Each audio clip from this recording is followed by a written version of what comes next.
It began not with a bang, but a whisper. The marble halls of the Eastern District Courthouse echoed with the usual formalities, gavels slamming, lawyers murmuring, bailiffs shifting in their posts. Judge Anthony Trenga had just wrapped up a closed-door hearing when a sharp knock interrupted the rhythm of his day. He glanced at his clerk, who looked just as puzzled. "She's here," the bailiff said quietly. "Who?" Trenga asked, without looking up. The door opened. Pam Bondi walked in, calm, precise, unshaken. The courtroom wasn't in session, but her presence changed the atmosphere instantly. Even off the bench, Trenga exuded authority, but there was something about the way she moved, like she already knew the outcome. "You'll want to sit down for this," Pam said, locking eyes with him. Judge Trenga narrowed his eyes. "Is this some sort of stunt?" She pulled a document from her briefcase and placed it on his desk. Her voice didn't waver.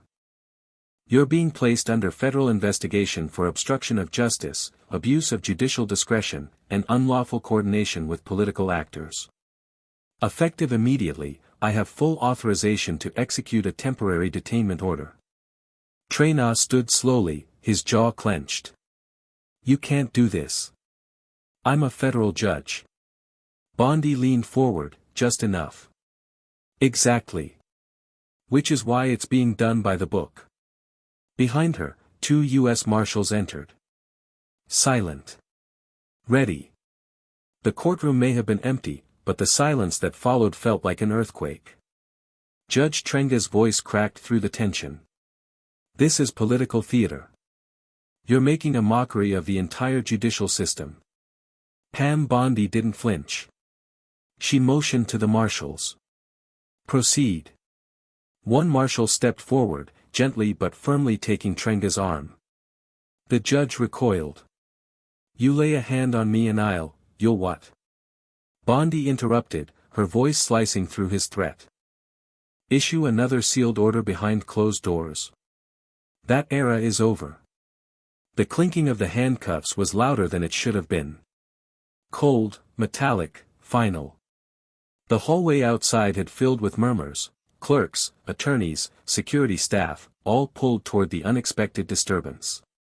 Phones were already out, recording. And then the words came out of Bondi's mouth, clear and deliberate: "Judge Anthony Trenga has been taken into federal custody for criminal misconduct and judicial overreach. No one is above the law, not even the ones who wear the robe." A reporter from a local D.C. outlet shouted from the back, "Is this related to the sealed FISA case?" Pam paused, just long enough to be strategic. "No comment, for now." Trenga was being led down the hall, his polished shoes scraping against the floor. His face was a mix of disbelief and silent panic. He had sentenced dozens of defendants from that very hallway, now, all eyes were on him. Pam turned to the cameras. "Transparency is no longer optional." And just like that, the judge's world, once untouchable, began to unravel in real time. By the time Anthony Trenga reached the holding cell beneath the courthouse, the news had already gone national.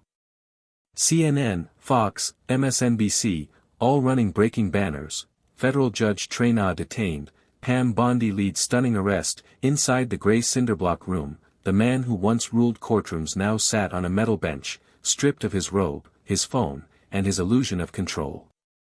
His eyes twitched as he stared at the concrete wall, processing a reality he never imagined would come. Upstairs, Pam Bondi was already in a closed briefing with senior Justice Department officials. A case this high-profile didn't just happen, it was the result of months of sealed investigations, digital forensics, and internal leaks. "We traced the communication chain," Bondi said, flipping open a classified file. Trenga coordinated with lobbyists linked to foreign entities. He suppressed evidence in 2 national security cases and violated judicial ethics by ruling in favor of political allies, while using burner devices. One agent raised an eyebrow. "Are we really ready to expose this? Judges don't go down easily." Pam looked up. "That's why we start with the one who thought he never would." Meanwhile, social media exploded. Some called it a long overdue reckoning. Others screamed foul play and deep state conspiracy. But what no one could deny was this: something massive had been set in motion, and it wasn't stopping at Judge Trenga. Back in the holding cell, a guard leaned in through the bars. "You've got visitors, Your Honor." Trenga looked up, confused. "Who?" The door opened. Pam Bondi stepped in alone. And she was holding a sealed envelope. Judge Trenga's eyes locked onto the envelope in Pam Bondi's hand like it was a weapon. In a way, it was. She stepped into the holding cell with the composure of a surgeon entering an operating room, calm, precise, and ready to cut deep. "I thought you might want to see this before the public does," she said, setting the envelope gently on the steel table between them. Trenga didn't move.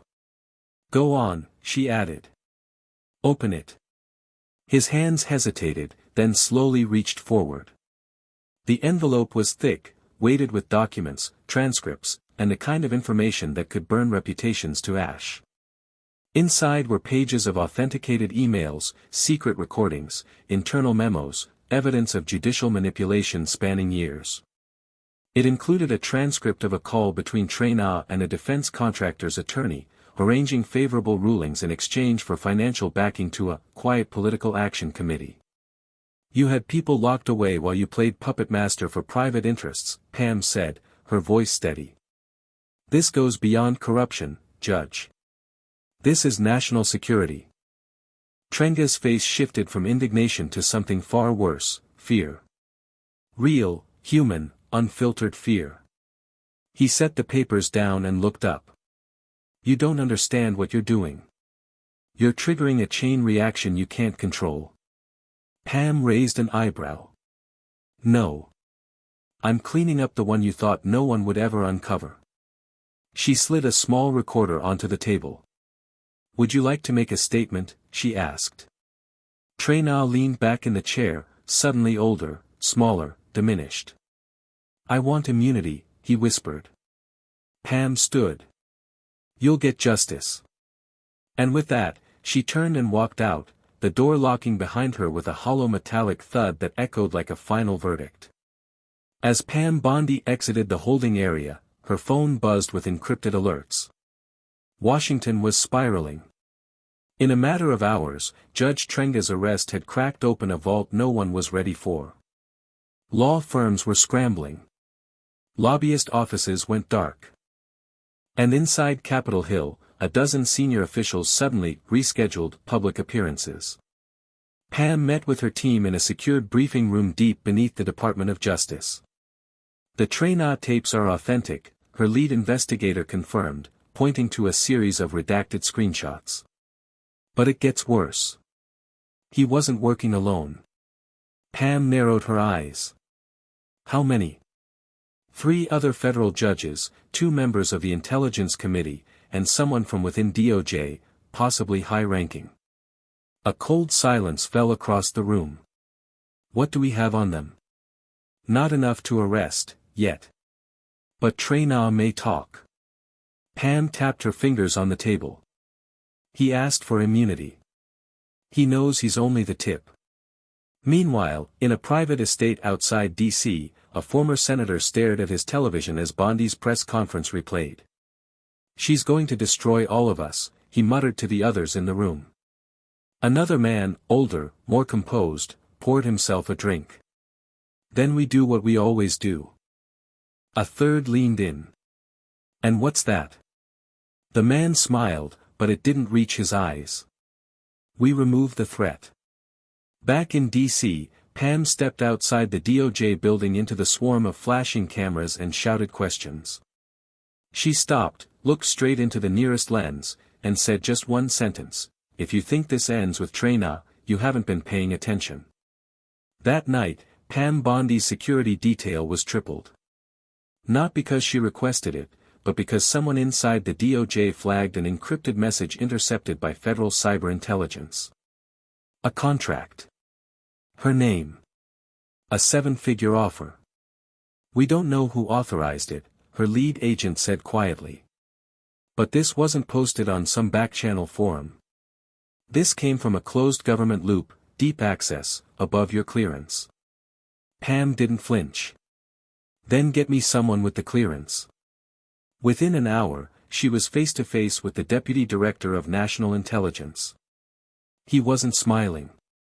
You've set off something ancient, he said, leaning in. Trenga wasn't just a corrupt judge, he was a conduit. A funnel. The kind of man they place in power to keep certain truths buried. I don't care how deep it goes, she said. I'm not backing off. The deputy director shook his head. You should be careful what you chase in the dark. Sometimes it chases back. Meanwhile, in a secure detention wing, Judge Trenga sat with a federal negotiator. He looked tired, not in the way a man who hasn't slept looks tired, but the way a man does when he knows his kingdom has fallen. They'll come for her, he muttered. Who? The negotiator asked. Trenga gave a slow, bitter smile. The ones who never needed elections or courts. She kicked a hornet's nest built decades before she was even born. Back at her home, Bondi reviewed the latest intelligence drops, lists of Trenga's meetings, offshore connections, sealed transactions. But it was the last file that stopped her cold. An audio recording. Recent. Her name spoken. A date mentioned. A plan. Bondi sat still for a long moment, then picked up her phone. Activate Shadow Protocol. We go public in 24 hours. At precisely 7 a.m., Pam Bondi's team executed Shadow Protocol, a covert failsafe created for one reason: if she were ever targeted by elements within the U.S. government itself. Encrypted drives were delivered simultaneously to 6 major news outlets. A private live stream launched from a secure, untraceable location. Social media accounts, dormant for years, suddenly lit up with fragments of classified information, all pointing to a hidden network of influence inside the judiciary. And at the center of it all, Trenga. What the public didn't know, until that morning, was that Trenga's rulings had directly manipulated 4 high-profile terrorism cases, buried whistleblower testimony, and dismissed critical surveillance abuse reports, all while quietly laundering decisions through intermediaries with foreign ties. It wasn't just corruption. It was infiltration. The broadcast began with Pam sitting at a table, calm but resolute. To every American watching this, you were lied to. For years. In courtrooms. On paper. By people wearing robes and waving flags. She held up a single flash drive. This contains every ruling Judge Trenga made in coordination with non-state actors. Proof of federal compromise. And he was not alone. Suddenly, her face was broadcast in embassies overseas. In military bases. In classrooms. In the Senate chamber itself, where the feed interrupted a live committee meeting. Chaos erupted. Phones rang. Alarms triggered. Servers crashed under the load of public demand. And while Washington reeled, a black SUV without plates began rolling slowly toward a secure location just outside Arlington. Inside, a man with a silenced pistol, and Pam Bondi's face taped to the dashboard. The man in the black SUV was no amateur. Former Special Operations. No digital footprint. No paper trail. The kind of asset you don't find, unless he wants to be found. He checked his watch. 8:32, location lock confirmed. Target, Bondi. The photo on the dash wasn't for inspiration, it was protocol. Visual confirmation. He didn't need to know why she was marked. Only that she was. Meanwhile, Pam was already 2 steps ahead.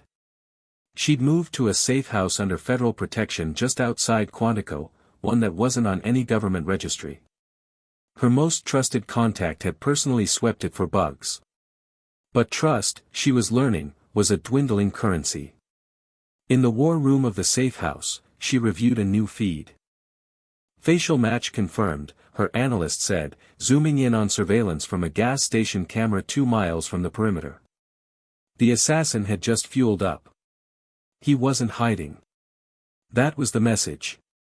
"Do we intercept?" her security chief asked. Pam shook her head. "No. We let him come. But not to me." An identical SUV, decoy, was already on the move in a different direction. Bondi's plan wasn't just to survive the attack. It was to expose it, live. At that very moment, Judge Trenga was watching the broadcast replay from his secure cell. His hand trembled as he reached for the phone. "She's not bluffing," he muttered. "She wants to bring it all down." He called for the warden. "I'll talk," Trenga said. But only to her. Back on the road, the assassin's GPS blinked. 1 mile. Then half a mile. Then, the car stopped. He looked up. The road was empty, except for a drone floating above, silently watching. Then, from both sides of the woods, armored vehicles appeared. And through the earpiece came a voice he didn't expect. Pam Bondi's. "You missed your target," she said calmly. "But thanks for confirming the contract." The SUV door locked shut. And the net closed in. The assassin sat motionless as floodlights bathed the SUV in blinding white. Within seconds, tactical agents surrounded the vehicle, weapons drawn but calm, professional. "Step out slowly," one ordered through a bullhorn. But the assassin didn't move. Not until the voice returned. Pam Bondi again, only this time through the SUV's built-in speaker. "I know who sent you," she said. "And you're not going to prison. You're going to testify." Still no reaction. Then the assassin did something unexpected, he smiled. Slowly, eerily. A whisper came through his earpiece, not Pam's voice, but a scrambled line, "Abort. Asset burned." He reached for something under his jacket. "Gun," an agent shouted. But it wasn't a weapon.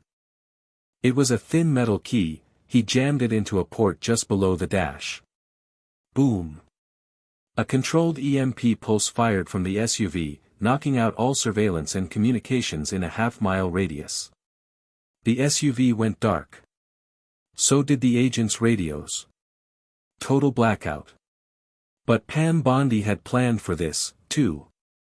5 seconds after the EMP hit, a backup drone, shielded and hardened, picked up the feed from above. The assassin had bolted from the SUV and was sprinting toward the tree line. He didn't make it. A K-9 unit intercepted him mid-stride, and within seconds, he was on the ground, cuffed and subdued. Back at the DOJ safehouse, Pam watched the live stream return to full clarity. "Now let's see who hired him," she said. Her team began decrypting the man's internal chip implant, a rare biometric tag used by high-level contractors to store black-market client logs. The screen lit up. Names began to scroll. Pam stood up slowly.